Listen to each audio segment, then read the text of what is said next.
scoring the ball. What sort of changed over the last 9 minutes of the game?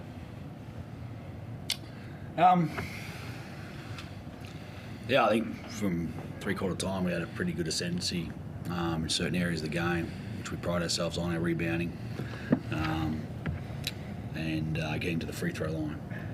And that fourth quarter had the Bryce factor in on that. They kicked our ass in areas that we should have been taken care of. Now they rebounded us by 12 in the last quarter, 14 second chance points in the last quarter. Combine that with 6 points off turnovers, and then getting to the line 10 times and shooting perfectly from there. It all sort of added up.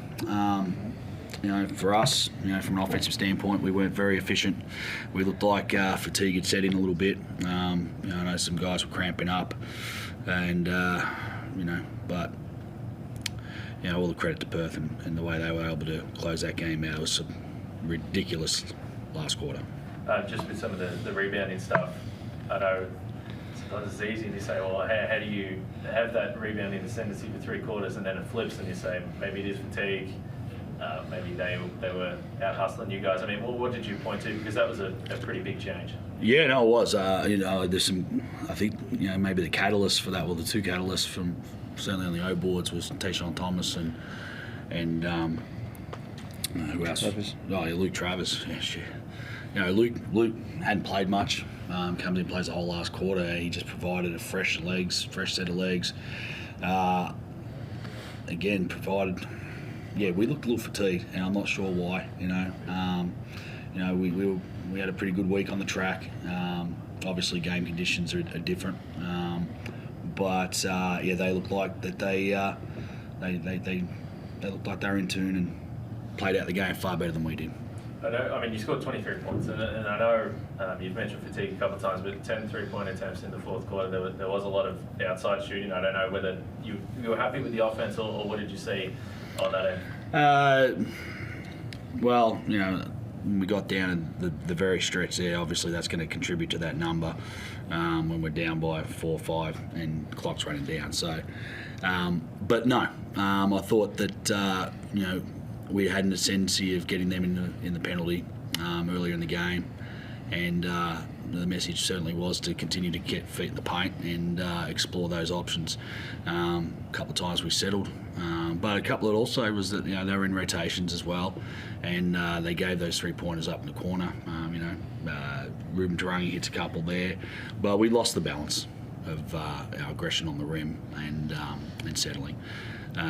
Sometimes when you're getting the ball out of the rim, as much as we were in that last quarter, the defence gets to set up. It's not I think it's been well documented that we've had success scoring against them, but when you're taking it out of the rim as much as we were, it's hard. We lost a little bit of our mojo, lost our pace going into the offence, and all of a sudden the clock's running down, and then you settle. And it's not been the first time.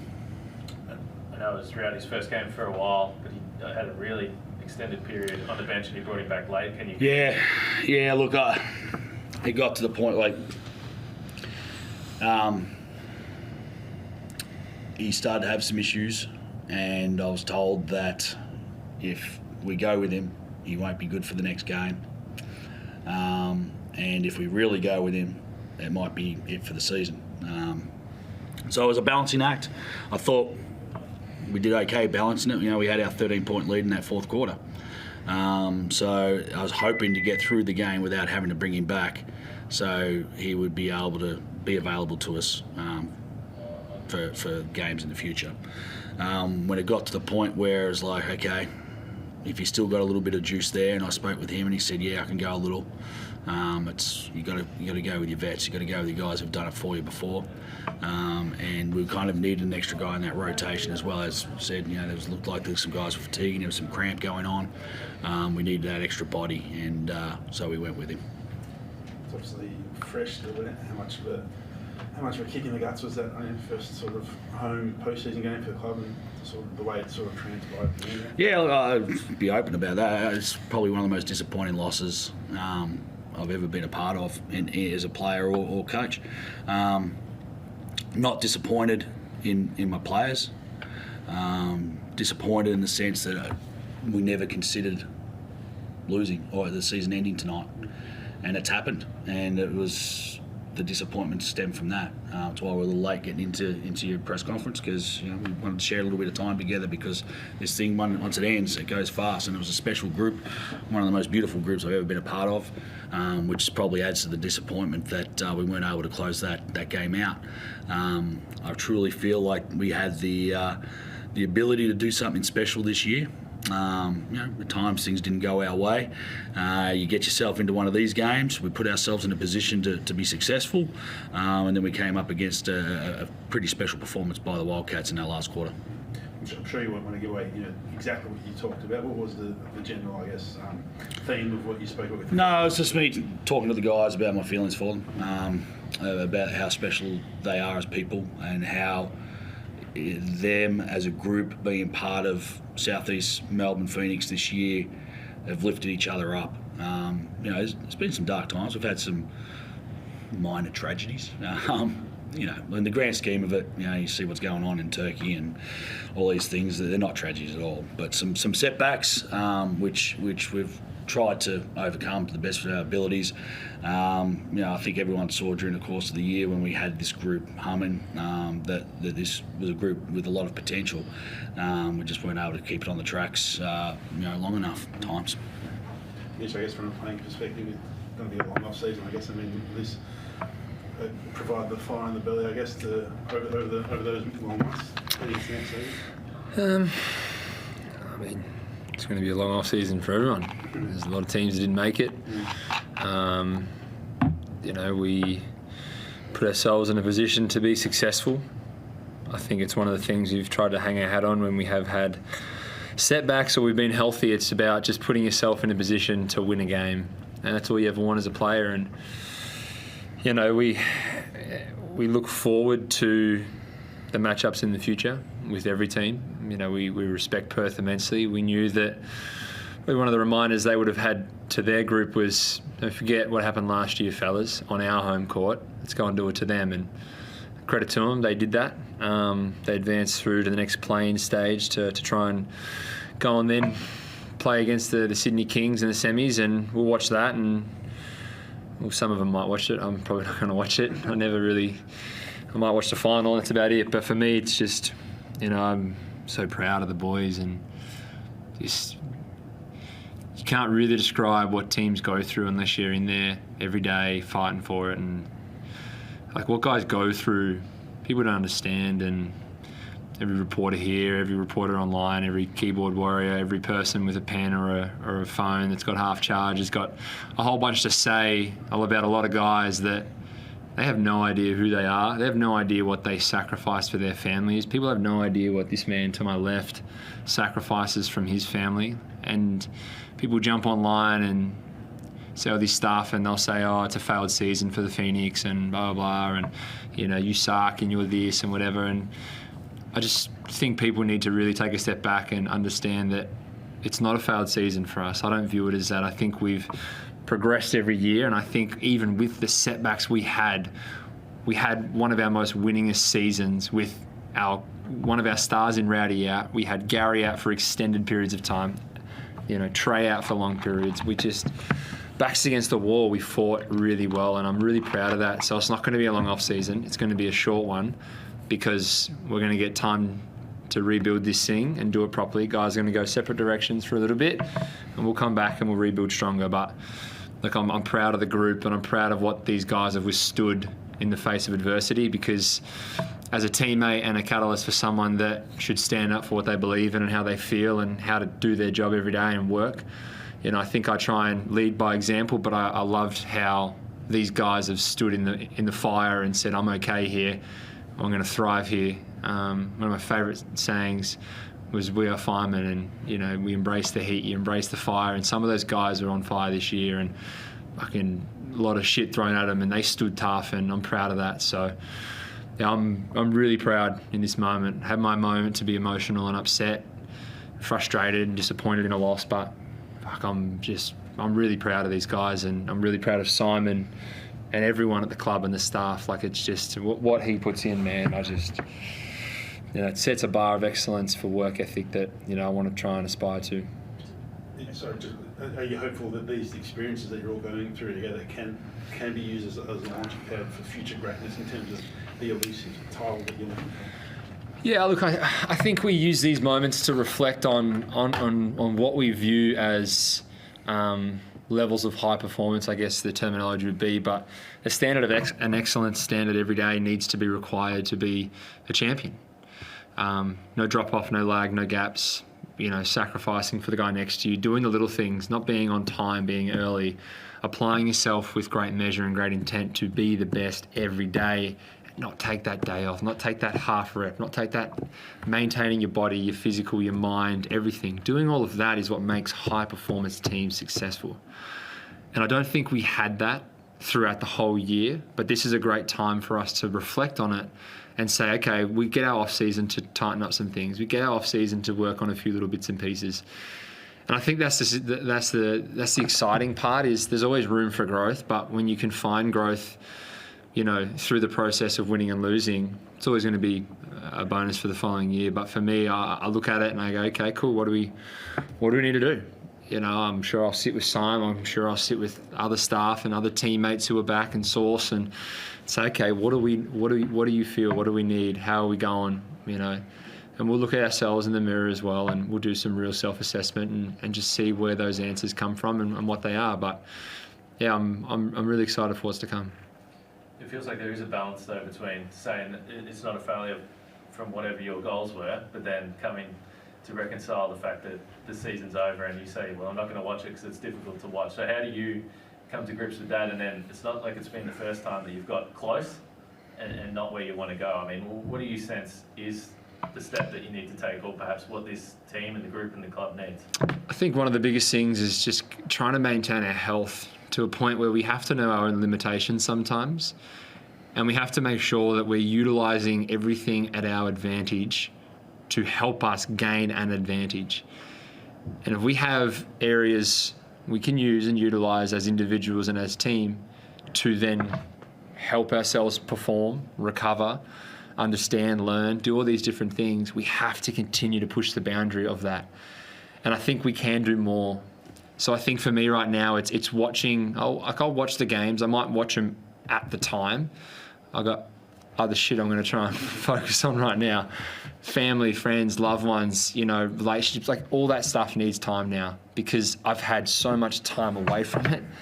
It's hard to, I haven't seen my sister properly in 2 years, both my sisters together. So I want to reconnect with my family and do some things with some friends I haven't seen for a long time.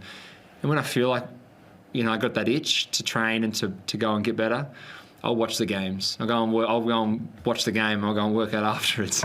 That 30-minute, 40-minute weight session will be 4 hours, I reckon, after I watch one of those games and seeing them play and not us. But yeah, you just got to learn, man. Like it hurts, it sucks, but it's kind of the joys of the sport as well. Is you're not always going to be the best. That's okay. A lot of people have failed and still succeeded.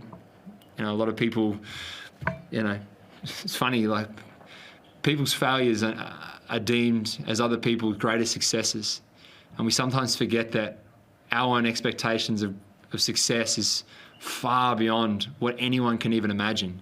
So we have to understand our position, where we are, and just ground ourselves sometimes and say, I'm friggin' lucky to be here, playing in one of the greatest leagues in the world in this sport, one of the greatest stages with some of the greatest players, some of the greatest imports to ever play this game. If you don't think Bryce Cotton is one of the greatest imports in any league in the world, you're an absolute idiot. Like, you actually should go and trip over and bang your head, and knock some sense into yourself. Like, he is without doubt one of the greatest imports the basketball scene has ever seen, and it's frustrating we can't call him Boomer Bryce. We have to understand where we are in this whole thing and go, you know what? We've got a lot to learn, but we've got a lot to understand as well, and we've got to be proud of where we are, but you've got to understand how to get to that next level and what it takes. And it's going to be a fun off-season trying to figure that out. I'll ask you both, but you mentioned Bryce, so it gets to the end of the third quarter. He's only got the 6 points. Oh, yeah. And I know that I know you're aware that at any point it can happen, but in the moment you're on the court and you're out there, Mitch, for the entire fourth quarter, and he has 20 points. What is that moment like in this game? It's not fun. It's not very fun. Manic set the tone for them. He kept them within reach, and like huge credit to Brady. You know, that man's had some shit thrown at him this year from everyone, and he stood tough, and he gave a big middle finger to a lot of people tonight and said, I'm good enough and I'm the man. He shot the ball extremely well. He was on an absolute burner. And then Bryce we had a little thing of we knew Bryce was going to get going at one point. We'll try and take the ball out of his hands and limit his catches. And I thought we had some pretty good isolation defense on him. Some of those, you know, he goes to the line, he shoots foul shots, and you go, 50-50. You know, you can sometimes get it, sometimes can't. But, you know, I thought we did a pretty good job for a few points, but he had the second efforts is what I think where he got us. He'd shoot one, he'd miss it, he'd relocate to the three. We had scramble rotations, and I know we were late 2 or 3 times, and it goes like 3-3-3. And then he has the foul shots, and then he, you know, that right there is what killed us. I thought sometimes, he had 1 or 2 little floaters, layups. You know, hits a tough 3 and you tap him on the arse, go the other way. But it's the second effort 3s that hurt us. That's the 9 points. And then it's the little touch fouls that he gets, and he shoots another 4 or 5 free throws. And, well, there's 14 of his 18. You know what I mean? Like, that's... But, hey, like, far out, man. Like, You take your hat off. Like, he's the MVP of this league. I don't care what anyone says. He's the MVP. Like, congratulations to Cooks. Full respect to him. I know... whatever, he got 120 votes and Bryce got 90 and I got less. I couldn't give a shit about that. Bryce is the MVP of this league every year, and he demonstrated why tonight. He does everything the game requires. He's not limited to one area or 2 areas. He does everything, and that is what an MVP and a true star does of basketball. And I'd love to see him in the green and gold. I told him at the end, I was like, shit, man, how much you need, man, I want to play with you one day, because it'd be pretty fun to play with someone that dynamic and that intense of a competitor. So, yeah, it's just huge congratulations to him. Yeah, he put the team on his back, and he carried him to that finish line. What's your thoughts in that fourth quarter as a coach, trying to figure out what you could do to set things up? Like Mitch said, some of it's out of your hands. Is there? I thought we did a reasonable job at times, but with the one-on-one stuff and the strategy that we employed, I thought was successful. But it's those second effort, those second chance points, the offensive board getting out. You landed on my foot on one of them. I was trying to back up, get out the way for him. And, those are the ones where he gets you, and that's where he's special, because if you leave just a fraction of room for him, he takes advantage of you. And I think those are the areas. I mean, obviously, he gets a good whistle, he gets himself to the line, and, it all compiled upon us. But I thought strategically, we did a reasonable job in some of those isolation players of creating tough shots for him. Coach, your contract ends now, I guess. What is your desire? It's obviously unfinished business over the past few years, especially now. Do you have a desire to stick on, or? I hadn't even thought about it. It's going to sound like bullshit, but I really haven't. It's one of those things where I think we'll let the dust settle. In time, you'll sit down, have a discussion, review the season forensically, and we'll go. Am I the best man for the job? If so, we'll move forward. Maybe. Do I want to do it again? No, I'll discover that over the next couple of weeks as we review the season, and then if the club wants to be back. So there's a few machinations there and a few things to ponder over, but I haven't really thought about it at this point. One of the things that we talked about during the course of this year is just really focusing. I think we've got a few guys who are free agents coming out. Obviously, Source got done, but I think we've pushed all of that stuff to the back end of the season. So there'll be a time where we sit down and go over it all. But at this point in time, I just got to sort of get through this one. Have you thought about it? Coaching? I'd love to. Shit. I get more money too. That's cool. Outside of you being player coach? Not that much. How do you feel about Simon, and do you think he's the man for the job? I mean, I said to the group in there, like, people don't realise what he sacrifices from his family, from his wife, his kids. I hear about it.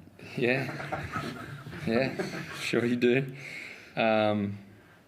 he coaches with such a passion and such a level of intent that's just, he wants the best for everyone. He wants to, check all the boxes. He wants to cross the T's and dots the I's, and he wants the best for everyone. And he does all the right things. Like he puts himself in positions to grow, get better, take feedback. We sit down and, we have performance meetings every week. We do all the things required. And I think he's stood up in times of adversity and been a stellar coach. I think he's been incredible.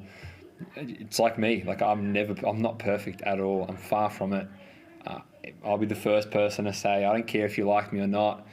I'm not perfect, and I'm happy to not be perfect. I'd rather not be perfect because, I don't think you're crazy if you think you are. And I know Simon's the same. Like he knows he's not perfect.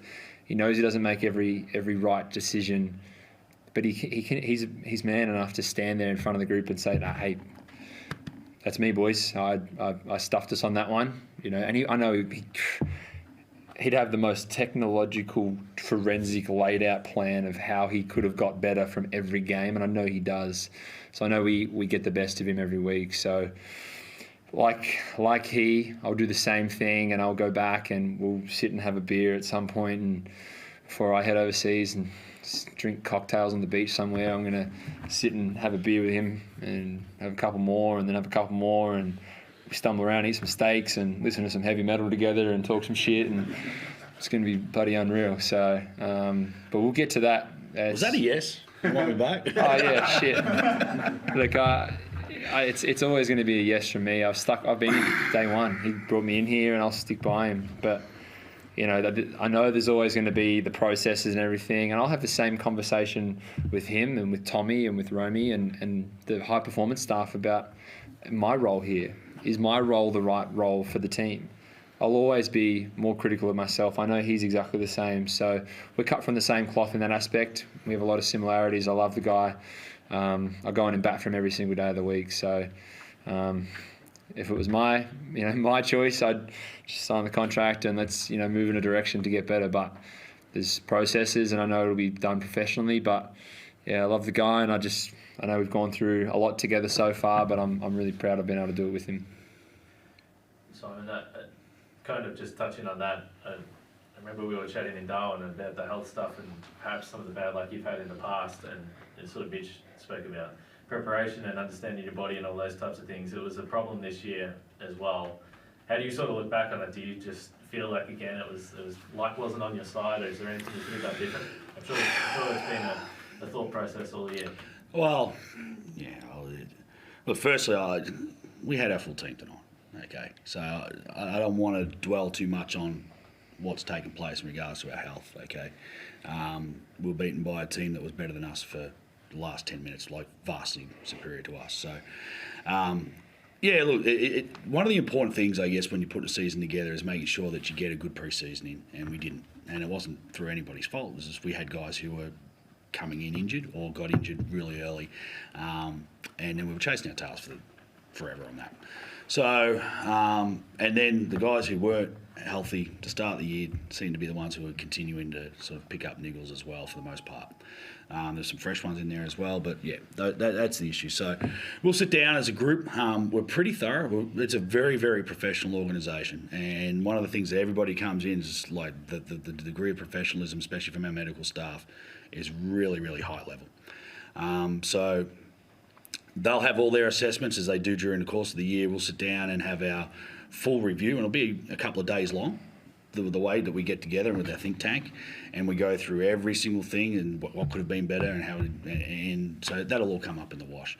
Yeah, I think our team did an amazing job to get some of these guys on the floor, and but yeah, sometimes it rolls your way, sometimes it doesn't. When you think about all that over the course of the season, the reality is if you had a bit more health, maybe not in this 5v6 game, maybe you're in a 3v4 game, or maybe you're even strengths. Yeah. Like it's not a win or go home scenario tonight. If where's and buts, and yeah. And you can't control that obviously, but I guess with all that factored in, and the way this team has played at their peak at times, how far off do you guys think you are if you catch some of those breaks? Yeah. So, yeah. Okay. Good question. We'll do a full review find out how far we are off. I mean, there's certain areas of the game that we're not very good at. I mean, we don't shoot the ball well. Okay, so it's an area that we'll need to look to upgrade in. And that could have maybe got us out of a few tough situations during the course of the year. Look at tonight. You get a good kid like Manic, and he's able to keep them just close enough until Bryce caught fire. He misses 2 or 3 of those shots, it's game over. And that's the thing about the scenario and what you touch upon. Maybe if we were a little healthier, maybe we push for that 3-4, but maybe not. It didn't happen, so let's not worry about it. What's in our control, we'll come across that throughout the course of our review, and we'll sit down and be logical about it. Well, good. Nothing on Zoom, so thanks, guys.